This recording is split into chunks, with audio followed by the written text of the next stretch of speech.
Assalamualaikum warahmatullahi wabarakatuh. Kami dari kelompok 2 konsep dasar IPA fungsi pada tumbuhan yang beranggotakan sebagai berikut.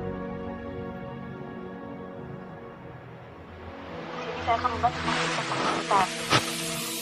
Apa yang dimaksud dengan sistem pengangkutan? Sistem pengangkutan yaitu suatu fase mengambil dan mengedarkan sari-sari makanan ke seluruh bagian tumbuhan. Setiap tumbuhan memiliki sistem transportasi, baik itu tumbuhan dikotil maupun tumbuhan monokotil. Sistem transportasi ini memiliki peran yang sangat penting bagi keberlangsungan hidup tumbuhan. Menurut sistem pengangkutannya, tumbuhan digolongkan menjadi dua, yaitu sistem pengangkutan pada tumbuhan tingkat tinggi dan juga sistem pengangkutan pada tumbuhan tingkat rendah. Menurut sistem pengangkutannya, tumbuhan digolongkan menjadi dua, yaitu sistem pengangkutan pada tumbuhan tingkat tinggi dan juga sistem pengangkutan pada tumbuhan tingkat rendah. Sistem pengangkutan tumbuhan pada tingkat tinggi melalui jaringan pengangkut seperti xilem dan floem. Xilem yaitu merupakan suatu jaringan pengangkut yang kompleks yang terdiri dari berbagai macam bentuk sel. Xilem berfungsi sebagai mengangkut air dan zat hara dari akar menuju daun. Adapun unsur-unsur xilem, di antaranya trakeid. Trakeid adalah suatu sistem pengangkut dalam xilem, bentuknya seperti pipa panjang, tetapi bagian ujungnya tertutup sehingga proses pengangkutannya berlangsung melalui noktah yang ada pada dinding trakeid. Selanjutnya serabut xilem atau serat xilem, yaitu bentuknya seperti pipa kecil dan ujungnya runcing dan lebih rapat. Fungsinya untuk menjadi penguat, mengisi dari salah satu ke sel lainnya sehingga menjadi padat. Yang ketiga yaitu parenkim xilem. Parenkim xilem yaitu unsur xilem berupa sel yang hidup, berfungsi membantu proses pengangkutan. Yang kedua yaitu floem. Floem merupakan jaringan pengangkut yang berfungsi mengangkut dan mendistribusikan zat-zat makanan hasil fotosintesis dari daun ke bagian tumbuhan yang lain. Floem tersusun dari beberapa macam bentuk sel-sel yang bersifat hidup dan mati. Unsur-unsur floem diantaranya sel bulu tapis. Sel bulu tapis yaitu bentuknya seperti pipa dan bagian ujungnya seperti saringan. Yang kedua itu sel pengiring. Terdapat di sekitar sel bulu tapis, berfungsi memberikan nutrisi kepada tapis. Yang ketiga yaitu serat floem. Bentuknya seperti serabut-serabut panjang dan berfungsi untuk memadatkan antara satu sel dengan sel yang lainnya. Yang keempat yaitu parenkim floem. Biasa terletak di bagian bulu tapis, merupakan sel hidup yang berfungsi sebagai tempat penyimpanan zat-zat tepung, lemak, dan zat-zat organik. Yang kelima yaitu sel albumen, berisi zat putih telur atau albumen, berfungsi untuk menyimpan makanan yang terdapat pada floem. Adapun tipe-tipe jaringan pengangkut, yang pertama yaitu kolateral. Xilem, yang artinya yaitu xilem dan floem letaknya berdampingan. Nah, kolateral itu terbagi menjadi tiga. Yang pertama, kolateral terbuka. Ada kambium di antara xilem dan floem terdapat pada batang dikotil. Yang selanjutnya yaitu kolateral tertutup. Tidak ada kambium di antara xilem dan floem terdapat pada batang monokotil. Yang ketiga yaitu bikolateral. Bikolateral terdapat floem luar dan floem dalam. Yang kedua yaitu konsentris. Konsentris yaitu xilem dan floem saling mengelilingi. Konsentris itu terbagi menjadi dua, yaitu konsentris antifasal dan juga konsentris amfikribal. Konsentris antifasal yaitu xilem mengelilingi floem, dan sebaliknya yaitu konsentris amfikribal yaitu floem mengelilingi xilem. Yang ketiga yaitu radial, terdapat pada akar. Letak xilem dan floem berselang-seling mengikuti jari-jari. Menjelaskan tentang fotosintesis. Apa itu fotosintesis? Fotosintesis merupakan proses pembentukan senyawa organik yaitu C6H12O6 dan dan H2O oleh klorofil dengan bantuan cahaya. Maka reaksi fotosintesis dapat kita tuliskan sebagai berikut. 6 CO2 atau karbon dioksida ditambah 6 H2O atau air dengan oleh klorofil dengan bantuan cahaya menghasilkan C6H12O6 atau glukosa atau yang kita kenal yaitu gula, dan juga 6O2 atau oksigen. Maka jika digambarkan maka akan seperti ini. Ada cahaya matahari, karbon dioksida, air, klorofil akan menghasilkan oksigen dan juga glukosa. Di mana fotosintesis ini terjadi? Fotosintesis terjadi di dalam kloroplas. Kloroplas merupakan organel plasida yang mengandung pigmen hijau daun atau klorofil. Sel yang mengandung kloroplas terdapat pada mesofil daun tanaman yang disebut palisade atau jaringan tiang, dan sel-sel jaringan bunga karang yang disebut spons. Di sini ada struktur kloroplas. Nah, ini nama-namanya. Ada membran luar, ruang antarmembran, membran dalam, stroma, tilakoid, hati, ribosom, granum, DNA, plastik, dan lain sebagainya. Nah, kloroplas ini tersusun atas bagian-bagian. Pertama, ada stroma. Stroma ialah struktur kosong di dalam kloroplas. Stroma ini merupakan tempat glukosa terbentuk dari karbon dioksida. Kemudian yang kedua ada tilakoid. Tilakoid ini ialah struktur cakram bertumpuk-tumpuk yang terbentuk dari pelipatan membran dalam kloroplas. Tilakoid ini berfungsi menangkap energi cahaya dan mengubahnya menjadi energi kimia. Kemudian ada grana. Grana ini adalah selubung tangkai penghubung tilakoid.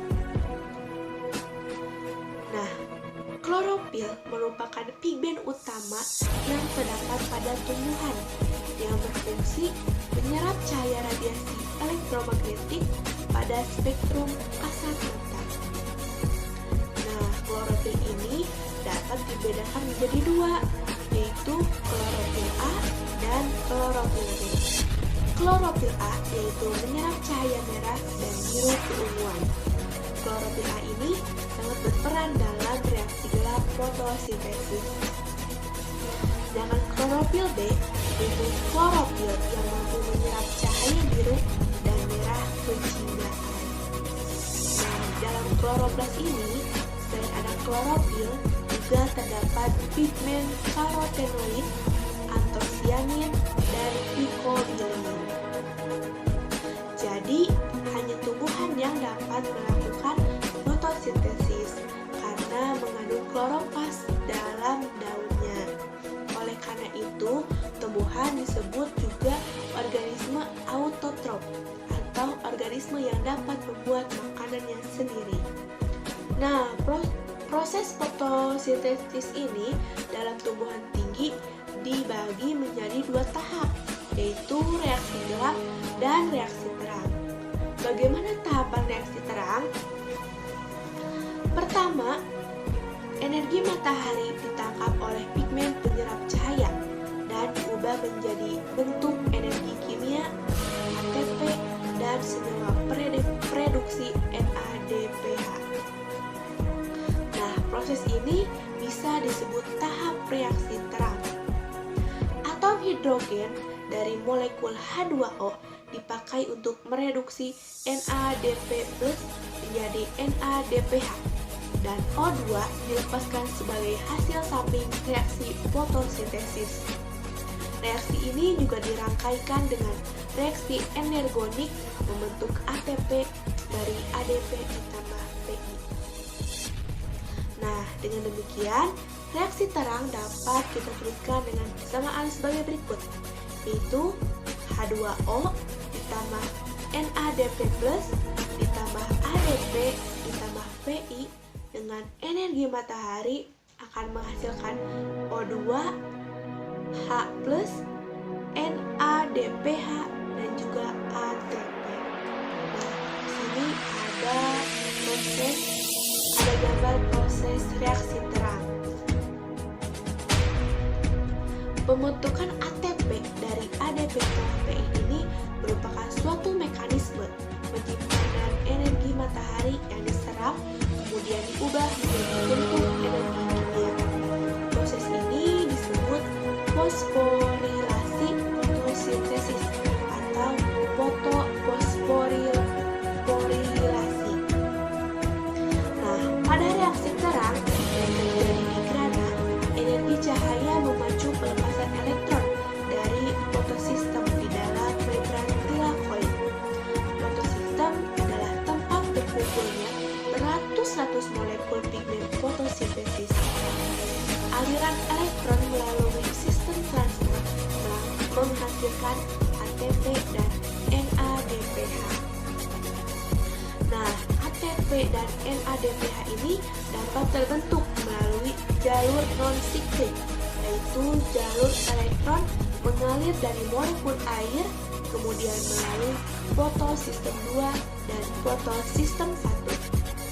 Elektron dan ion hidrogen akan membentuk NADPH dan ATP. Oksigen yang dibebaskan berguna untuk respirasi aerob. Pusat reaksi pada fotosistem 1 mengandung klorofil A, disebut sebagai P700 karena dapat menyerap foton terbaik pada panjang gelombang 700 nm. Pusat reaksi pada fotosistem 2 mengandung klorofil A yang disebut sebagai 6P680 karena dapat menyerap foton terbaik pada panjang gelombang 680 nm. Kemudian, bagaimana dengan tahapan reaksi gelap? Reaksi gelap atau reaksi yang tidak bergantung pada cahaya disebut juga siklus Kelvin-Benson. Reaksi ini disebut reaksi gelap karena tidak tergantung secara langsung dengan cahaya matahari. Reaksi gelap ini terjadi di stroma pada mesofil. Reaksi gelap bisa dilakukan apabila telah terjadi reaksi terang. Berikut adalah persamaan reaksi terang. Ada RUBP ditambah CO2 ditambah NADPH ditambah ATP. Reaksi tidak setara menghasilkan C6H12O6 ditambah NADP+. Tahapan pada reaksi gelap. Reaksi gelap berlangsung pada 3 tahap, yaitu sebagai berikut. Pertama ada fiksasi.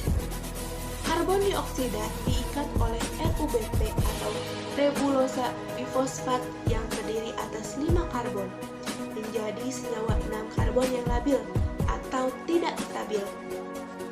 Senyawa 6 karbon ini kemudian memecah menjadi 2 fosfoglycerat atau PGA. Kemudian tahap selanjutnya yaitu reduksi senyawa PGA.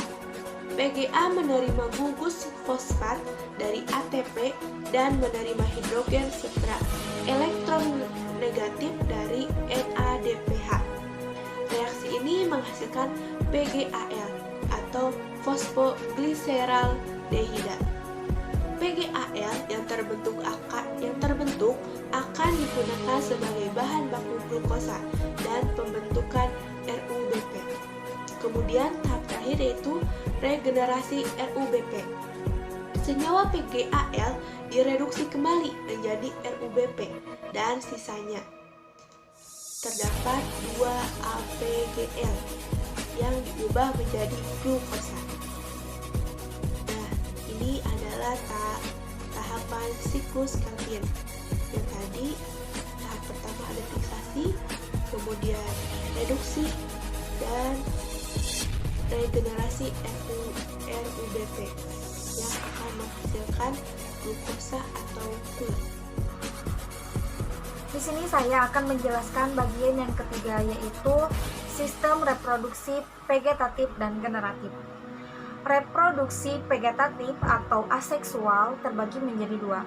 Ada perkembangbiakan pada tumbuhan tingkat rendah dan ada perkembangbiakan pada tumbuhan tingkat tinggi.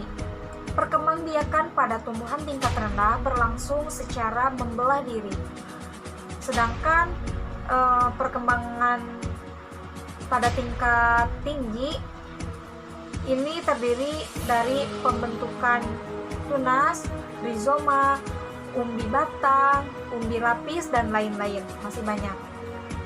Sedangkan reproduksi generatif atau seksual itu adalah individu baru yang didahului dengan peleburan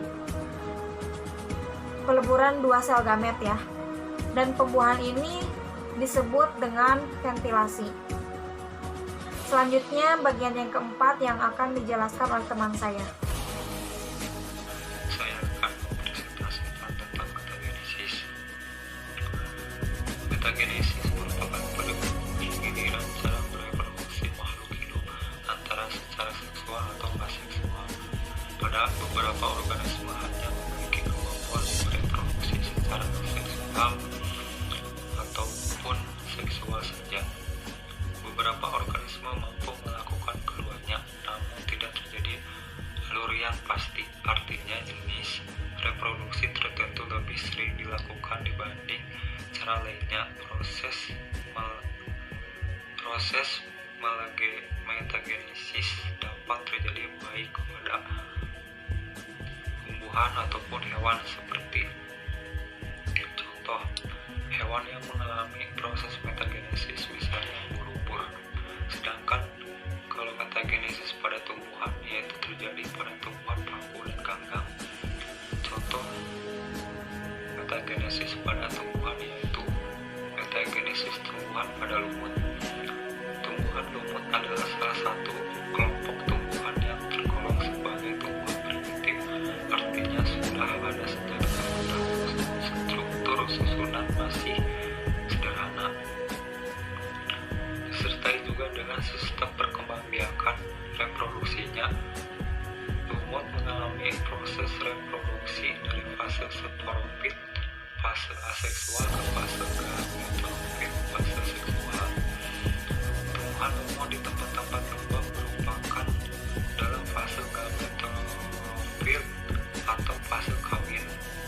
Pada fase gametofit adalah fase di mana tumbuhan menghasilkan sel-sel gamet jantan dan betina. Terus contoh yang kedua, metagenesis pada tumbuhan paku.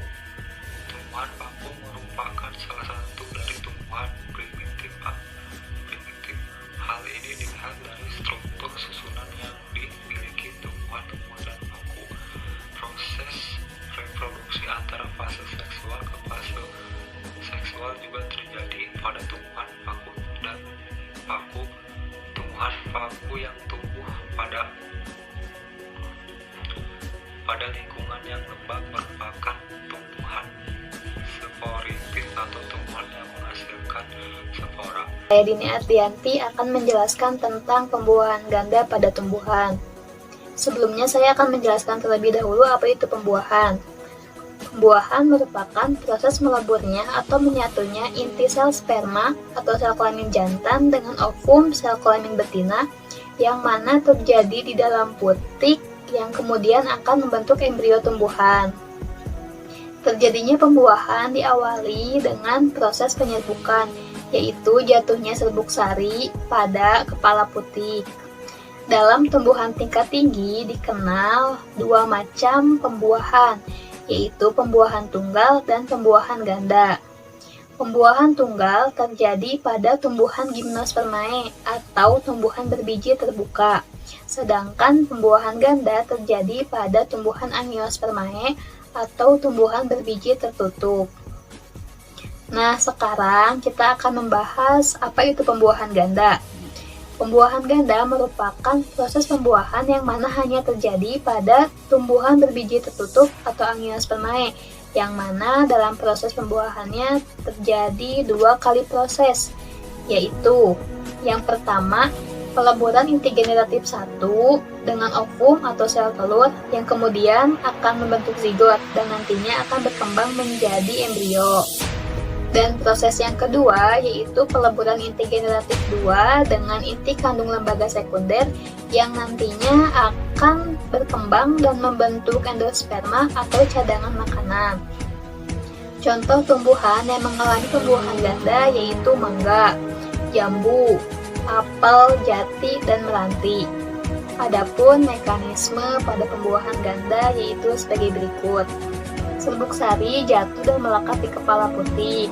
Setelah itu, serbuk sari akan tumbuh menjadi bulu serbuk sari yang mana di dalamnya terkandung 2 inti generatif dan 1 inti vegetatif. Kemudian, bulu serbuk sari menuju ke ruang bakal biji dengan inti vegetatif sebagai penunjuk jalannya. Inti vegetatif ini akan mengalami kematian saat serbuk sari sudah sampai ke dalam ruang bakal biji. Setelah itu, inti generatif 1 akan membuahi ovum yang nantinya akan menghasilkan zigot, sedangkan inti generatif 2 akan membuahi inti kandung lembaga sekunder yang nantinya akan menghasilkan cadangan makanan atau endosperma bagi calon tumbuhan baru. Pembuahan inti generatif 1 dengan ovum untuk menghasilkan zigot ini bersifat diploid, sedangkan pembuahan inti generatif 2 dengan inti kandung lembaga sekunder ini bersifat triploid. Secara sederhana, hasil dari pembuahan ganda dapat digambarkan sebagai berikut. Sekian presentasi dari kelompok kami. Mohon maaf apabila masih banyak kekurangan. Terima kasih. Wassalamualaikum warahmatullahi wabarakatuh.